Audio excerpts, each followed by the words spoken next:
I'm Liz Hirschnoff-Tolly, and welcome to Capital Coffee Connection. And today we are speaking with an elected leader. Capital, works in a capital. Coffee, we're having coffee together. And Connection, we're just here to connect. And one of the reasons for this podcast is to meet with elected leaders, but not to speak about politics and policy, rather to really talk about the heart and humanity. Because so many people will say, oh, he's just a politician, or he's just a cutout. And what I want people to understand is that behind many of our elected leaders are these really incredible people that have great stories, great backgrounds, and are really passionate about the work they're doing. So you think about like the human genome, which pretty much says that 99.6% of everybody, 8 billion plus people on planet Earth, are the same. And I am curious about that 0.4% and what makes us a little bit different, but how do we actually use our differences to come together and not to actually fight?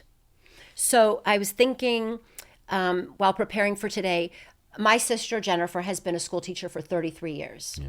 I'm always inspired by her energy, even on rough days. She works with fifth graders. Many of them are first generation Americans. So not only is she teaching, but she's also helping their parents to navigate a new place, a new country, new rules. And I always am inspired because even like year after year, she's always looking for new ways to be innovative, but also really just thoughtful of the children's experience. And I was thinking our First Lady is an educator. And First Lady Jill Biden says, teaching is not a job, it's a lifestyle. It permeates your whole life. Yeah. And I think for people who are educators, no matter what they end up doing, if they're not even in the classroom, it does permeate their whole life. And I know for my sister Jennifer it does. And I know our guest today, Greg Landsman, it also is in who you are. Yeah. Greg is from Ohio, Cincinnati's 1st Congressional District. He's a freshman. And I'm really excited because your story inspires me. Thank you. And we're just going to go get right into it, have our coffee together, and really dig in and have fun. Sounds good. So what I want to start with is we'll go back to the beginning of Greg time. So you were born and raised in Cincinnati. Both your parents were teachers. So I want you to do two things. Talk about what it was like to be raised by teachers. And just because I want to get right to it, talk about who Cincinnati is, what Cincinnati means to you as a person that's been there your whole life and now represented in the U.S. House of Representatives. Well, thank you for doing this. Okay. I think it's wonderful. And thank you for including me, having me on. So I was born in Cincinnati. My parents got divorced when I was 2, and they both remarried very quickly. My mother remarried a wonderful person, a professor of anthropology at Miami University. So, and my father remarried a wonderful woman from Cincinnati. So my dad stayed in Cincinnati. My mom moved to Oxford. So I was born in Cincinnati, and I consider it home, but was really raised in large part in Oxford, in Butler County. So, I have the benefit of, and I do think it's really been helpful to me to have grown up in a small town like Oxford, in rural Ohio, Butler County, but also to have spent a lot of time and ultimately most of my adulthood in Cincinnati, in a city. So, it was, I got both worlds, and, that's helping me now because I represent a district that includes, it's a third. So it's Southwest Ohio, the city of Cincinnati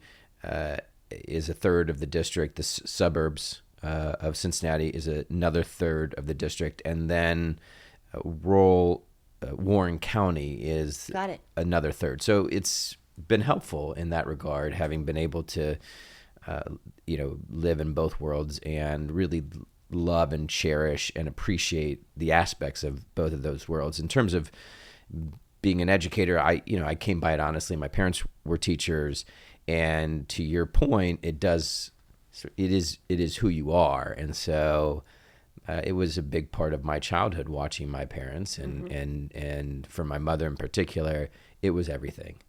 And I wanted to do it. I wanted to be a teacher, and I still find myself using my teacher's voice, trying to talk in a way. We do so many town halls, and I do sort of I provide some context for the first 5 to 10 minutes, almost like it's a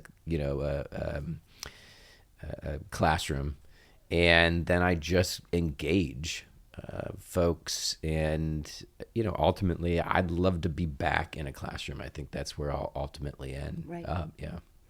So talk a bit about Cincinnati. Okay. I see you have the Cincy heart pin. Yeah. What's special about Cincinnati? So Cincinnati is one of the greatest places ever, and those of us from Cincinnati, we have a lot in common, but we're all sort of obsessed with our city. We just think it's a great city, and part of it is the fact that it has a really strong sense of community, and so you always feel like everybody. Whenever I get to the airport, I'm always shocked that I don't know all of the people in the airport. Yeah. And I think that's what Americans are really eager. They're craving community. Yeah. And we've been divided for too long, and then plus the pandemic. Yes. Where we were just shut in. Okay. And now we want that community, and so that's a big part of my public service, is trying to build that community, both in the district in Southwest Ohio, but also in our politics, and making sure that people feel very much welcomed, and that they feel like, oh, this is home, right? Yeah. And I think that's going to be very important for us. For those of us who really believe in public service and our democracy, is that that this is a place where you belong, and that there's a place for everybody. Yeah. 100%. Yeah. Okay, but you didn't tell me what's special about Cincinnati. So the community piece to me, I think community is like the biggest thing. But like if I showed up in Cincinnati, what would I be able to eat, do, think, Yeah, so it's a low key sort of foodie city. Okay. We're famous for our Cincinnati chili, which is remarkable and very good. But we also have all of these incredible restaurants. Cincinnati has this wonderful downtown. And just north of downtown is a place called Over the Rhine, and you have just it's very much alive. Like it's just a vibrant. It's the basin because we're a city of hills. Yeah.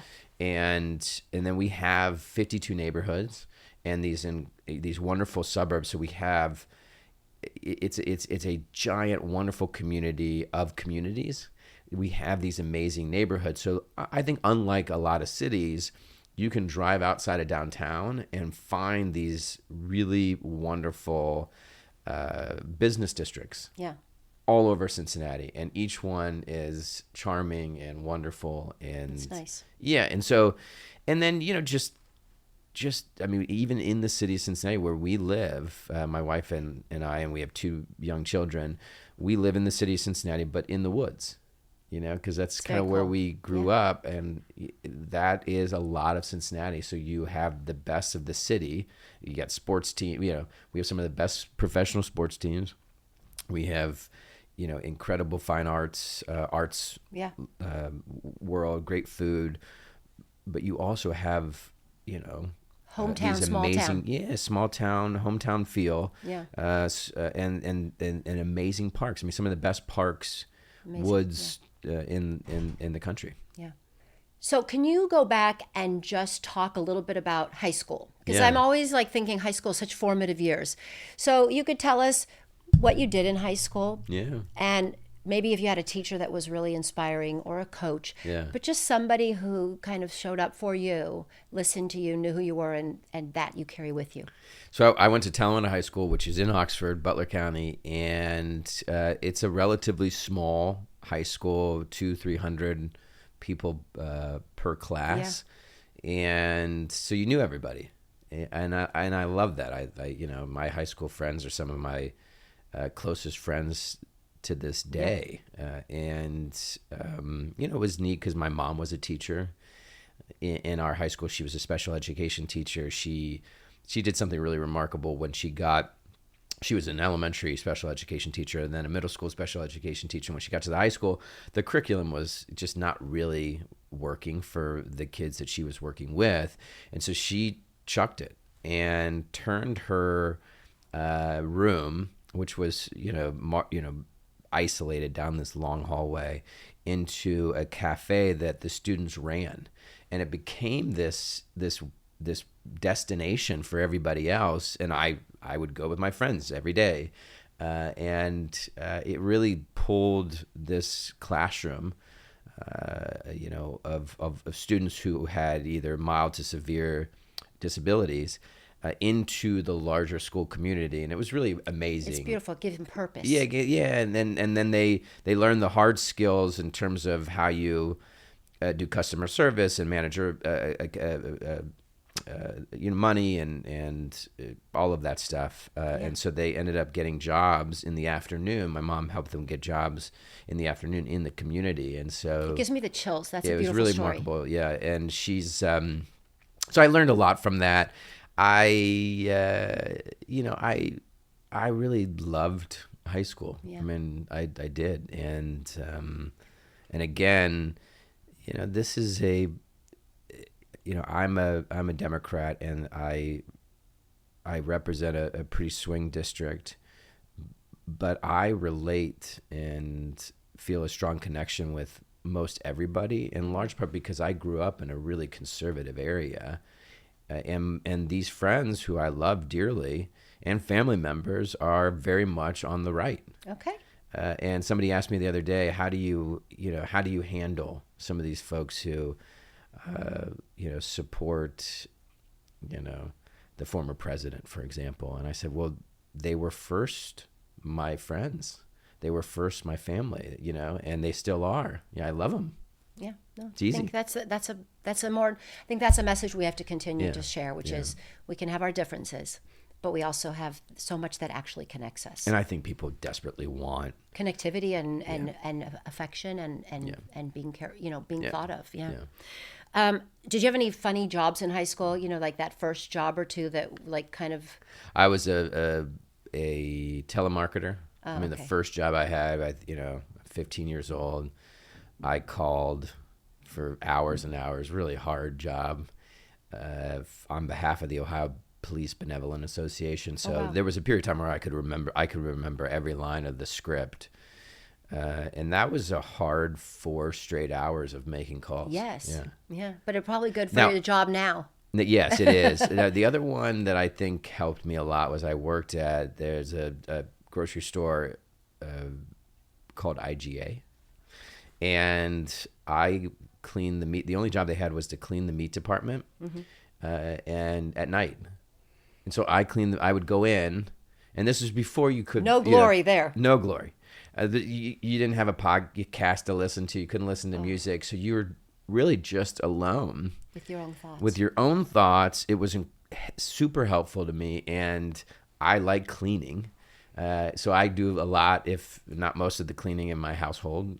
My wife, it's not that she hates it. It's just I love it. I like to clean. I like to fold laundry. I like to do the dishes. I like all of that stuff. And so I loved that job. I liked going in, seeing a just absolutely destroyed meat department, which is absurd thing to say, actually. And then, I had 2-3 hours to clean it, and I loved it.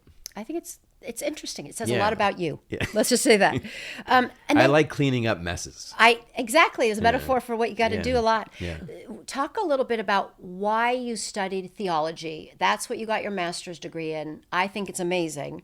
I grew up, and my mom always said we had this Catholic family up the street, and there were 13 kids, and they knew much more about all the religions than we did. Yeah. So I always, as an adult, have tried to learn more and more about other religions, and other thoughts. Yeah. So just could you briefly give us an idea of why it is theology? So a couple of reasons. One is that faith has always been a huge part of my life. Ever since I can remember, I believed in God. God was a big part of my life. It was just, God was just there. And part of it was that, my parents got divorced, and I have, through the remarriages, 4 sisters, and as the only boy, kind of got lost in that. And, and that it's not just, I have a wonderful family, but having this relationship with God, which is still a big part of my life. I mean, it's something, God is something I think about all day.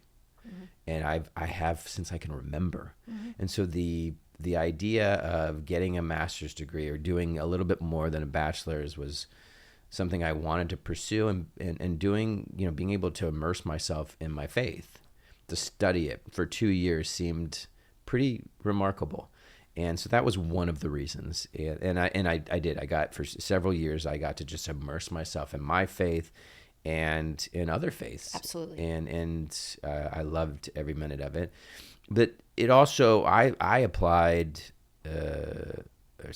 to divinity school, I think on the 14th of September, 2001. So, a week after 9/11, in large part because I wanted to ensure that I wanted to be part of the next generation of leaders that really understood the role religion played in not just international conflict, international peace, but domestically, how we solve problems, how people interact with one another. And so I wanted to be trained in that way. I wanted to go do public service. Ultimately, that was always my goal, but I wanted to be trained in a way that would be different. Yeah. And that was the third reason, which is a lot of folks get their law degree.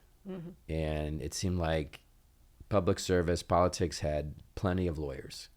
So they need a theologist. Yeah. I love it. Yeah. Let's talk about your kids and your family a Okay. little. So you do the cleaning. Your wife is blessed by that.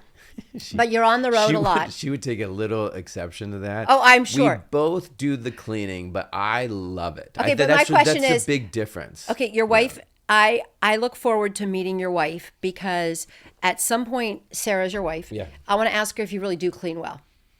She would say that I because we've had this conversation many times. I'm sure.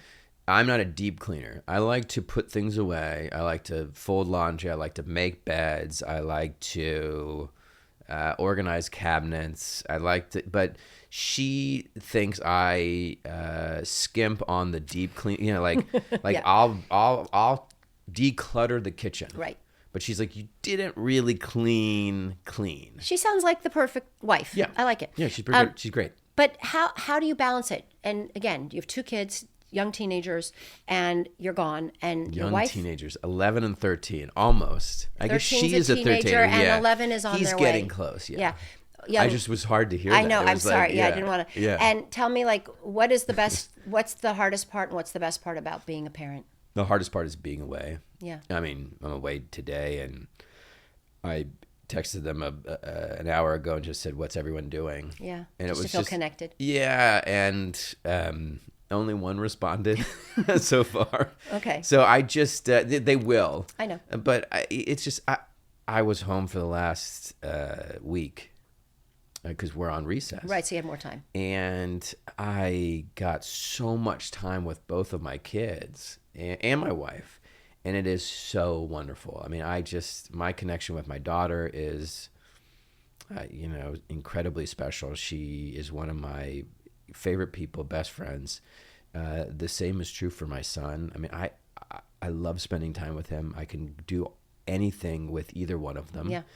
And so just watching them become these people who are trying to figure out the world.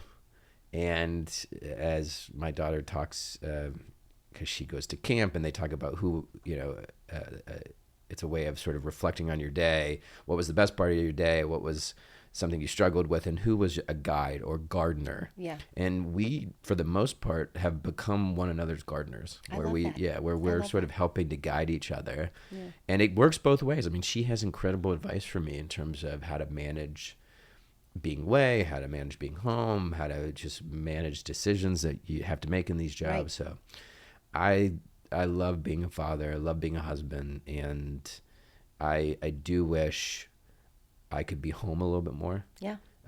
But, I believe in what we do. So. Yeah. And so who is your biggest cheerleader? My wife. That's great. Yeah. I mean, my mom and my dad are up there, but my wife. Yeah. I mean, I think of them as these great enablers in a good way. That sounds a little pejorative, but they sacrifice so much, but they believe in this. They believe in me, but they believe in this moment and how hugely important it is for people to be engaged and to do this work so that we have the most, robust democracy and economy and set of freedoms. So for everyone. Yeah. Okay, these are some quicker questions. Yeah. So you can add how much you want, but you can also just give simple answers. If you were stranded on a desert island, what would be the one meal you would wish was there? Chipotle. Chipotle? I don't know. Oh, gosh. It just it fills me up. It fills me up where I'm a vegetarian, and so it's hard to, as a vegetarian, at least for me, to get full. Yeah. And for whatever reason, that burrito with the sofritas. It's a good one. Yeah. Okay. And what kind of exercise do you like to do? So I picked up boxing about 10 years ago, and, I'll spar, but for the most part, it's just bag work. I like, you can't be on your phone when you're boxing because you have gloves on. Yeah. And so when I walk around and I'll, I really do enjoy working out because it's a way of unplugging more than anything else. Yes. But the bag work to me is the best because you can't do anything other than bag work. Yeah. And what music do you enjoy listening to with your kids? So anything. My daughter is a big, music person. And so we go to a lot of concerts. She and I listen to a lot of Taylor Swift, a lot of Halsey, a lot of Lumineers. Mm-hmm. We just discovered Camp with 2 A's. So we listen to a lot of music. That's great. Favorite color? Blue. Okay. Do you sleep with... a light blue. Light blue. Okay, cool. Yeah. Light blue's good. Do you sleep with your phone by your bed, or do you put it in another room? By my bed, because I use it as a sound machine. As a what? Sound machine. I should just get a sound machine, but I use the phone. Oh, for a sound to relax. Yeah. It's hard for... I'm a horrible sleeper. Okay. So I need darkness and... Sound machine. Yeah. Okay. I'm not even going to ask what your wife thinks about the sound machine. We're going to just keep going. She has one. Oh, she has one too? Yeah. Okay, cool. The funny thing is I always ask people what their favorite household chore is, but we already know yours, so we're just going to keep going. If you and your wife could go on a vacation anywhere in the world, where would that be? We would probably pick different places, although I really want to go to Hawaii with her. I've never been. Okay. I've never been. She loves like a nice big city. But almost anywhere. My wife and I, her name's Sarah, we can do almost anything. Like it does not have to be. Yeah. We like running errands together. Yeah. You know what I mean? Yeah. And so it doesn't really matter. I love it. Talk a little bit about your bracelets. I'm just curious what they all represent. So my daughter, she's 13. I ran for city. I ran for city council in 2017 in Cincinnati. So that was 6-7 years ago. Mm-hmm. And so she made this, and it just says Landsman City Council. And then when I decided to run for Congress, she made me one that says Landsman for Congress. And then I am very involved in Moms Demand Action and the work to reduce gun violence. Yeah. And, part of it is because I have, young children. Yes. And I want to be part of the generation of parents that ends this gun violence epidemic and crisis in our country once and for all. Hallelujah. Yeah. Okay. Personal. This could be your most personal question. You like tattoos. Yeah. So what is your favorite tattoo on your body? You don't have to show us. And what does it represent? I just think it's an interesting thing because a lot of people have tattoos. So I have a lot of tattoos. Most of them you can't see. You can see the ones on my wrist, but I have at the moment, the two from my daughter. One says never give up. And when she was learning cursive, we were working through that. how important it is to just keep going. And the other one is when she had her bat mitzvah. It's ometz, courage in Hebrew. So this is her learning. And we talked about how you have to be really courageous if you're going to do your bat mitzvah and stand up in front of all those folks and put yourself out there. And I think courage and the willingness to keep going is so important right now. Yeah, and the metaphor, like the idea that it is for a bat mitzvah or any rite of passage for people, and then to carry that through, I think it's very important. Yeah, I agree. Thank you for sharing that. Okay, so now we're going to switch to a game, Kiss, Marry, Trash. It has other names. You've probably heard of it.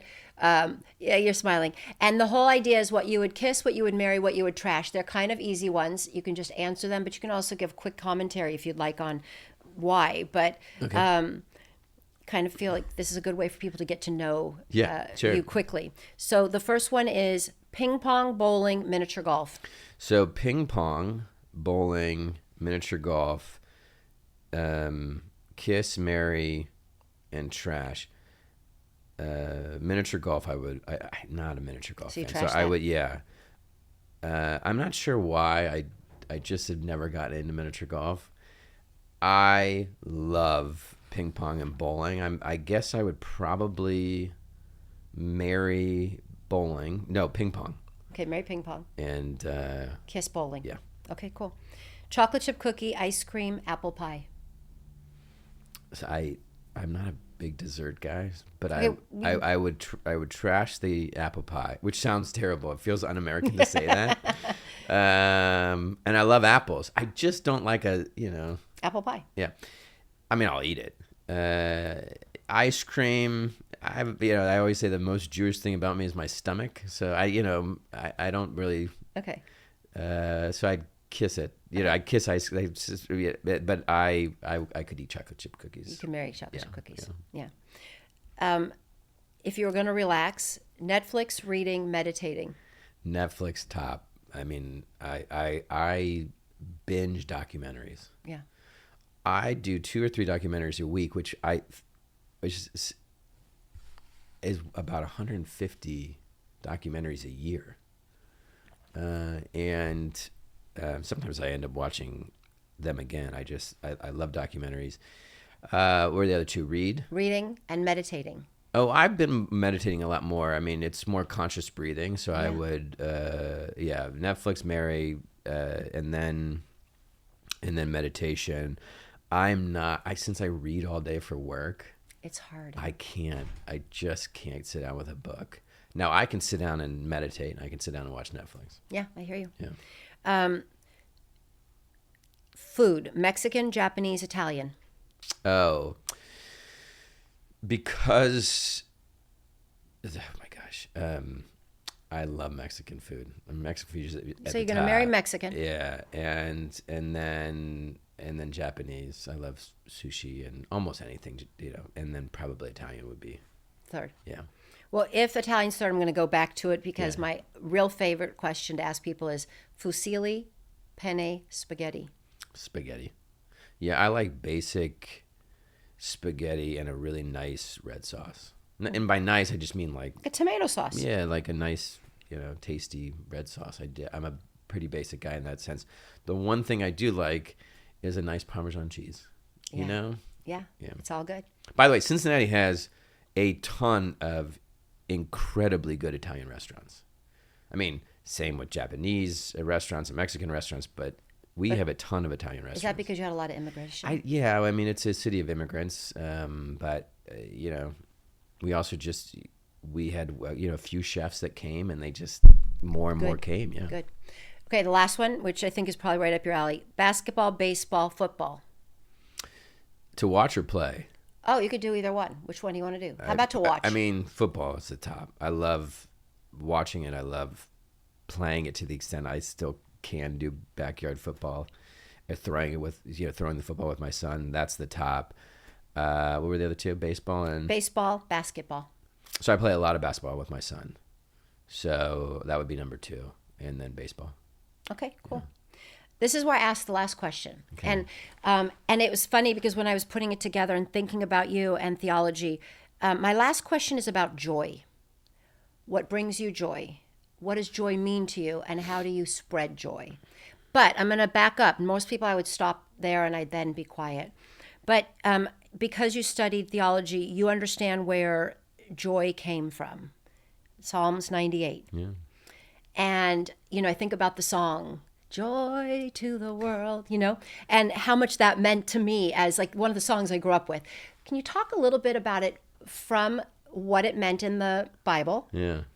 And then, because I think it would be interesting for folks, because there's a little history there. Yeah. And then answer like a normal person that didn't study theology. I mean, the answers are going to be very similar. I like that.